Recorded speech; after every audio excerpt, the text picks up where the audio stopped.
Hey guys, it's Mr.C or Mr. Cologne from Reinforce My Faith, going over lectionary readings 77 from Leviticus 13, Psalm 32, 1 Corinthians 10, and the Gospel from St. Mark, chapter 1, verses 40 to 45. Let's get started with Leviticus.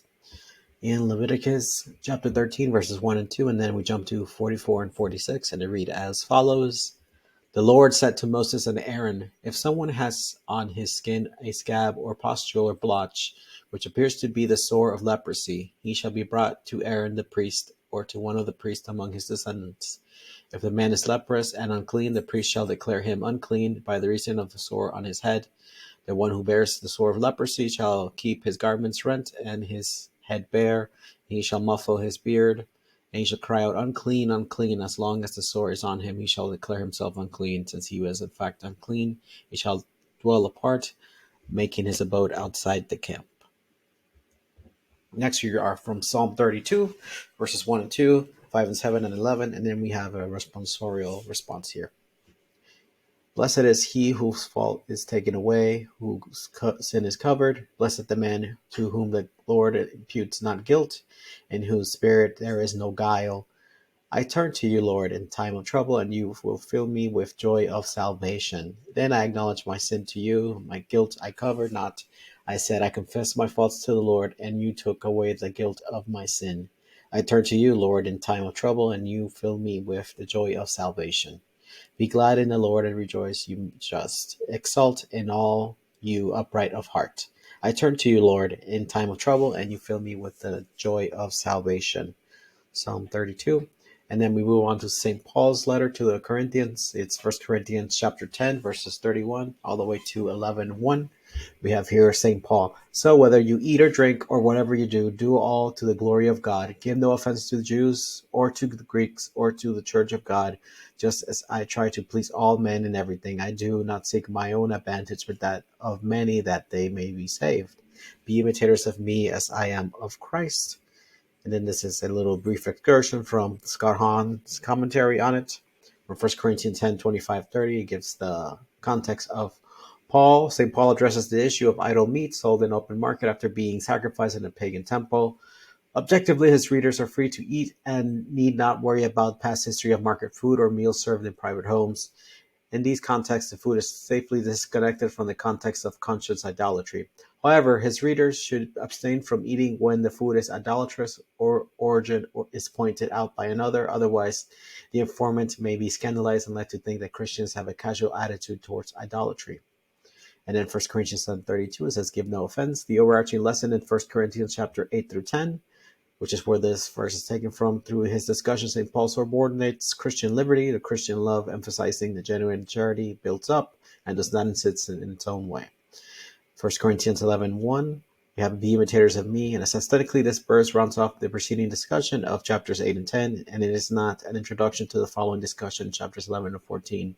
Note that Paul's original letter had no chapter and verse distinctions, and again, what did it say? Be imitators of me as I am of Christ. That all flows together nicely. And then we move on to the Alleluia, and then the gospel reading, Alleluia, from St. Luke's Gospel 7:16. A great prophet has arisen in our midst. God has visited his people. Alleluia, alleluia. And then from St. Mark's Gospel, chapter 1, verses 40 to 45.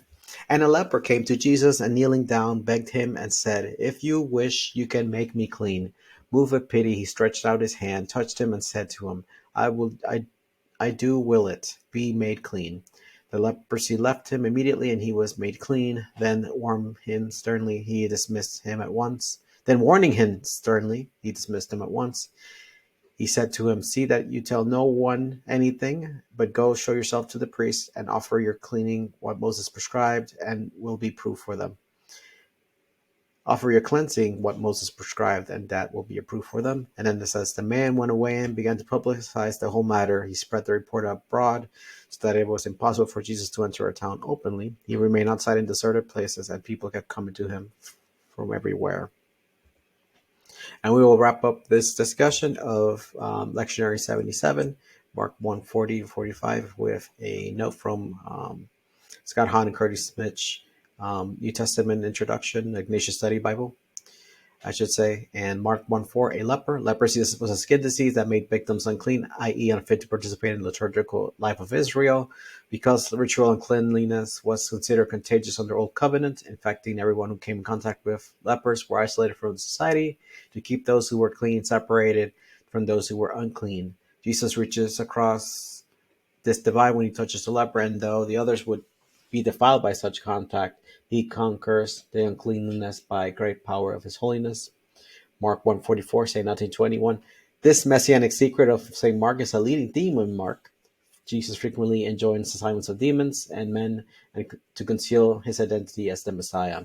Several considerations of this account for this strategy, and this is several considerations account for this strategy, more simply said. Number one, Jesus wanted to avoid the sensationalist reputation of being no more than a wonder worker. Publicizing his deeds by word of mouth comes with the danger that rumors will begin to disconnect his miracles from his saving message.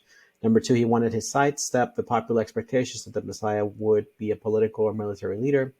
Number three, he did not wish to ignite the wrath of his enemies before the appointed time of his passion.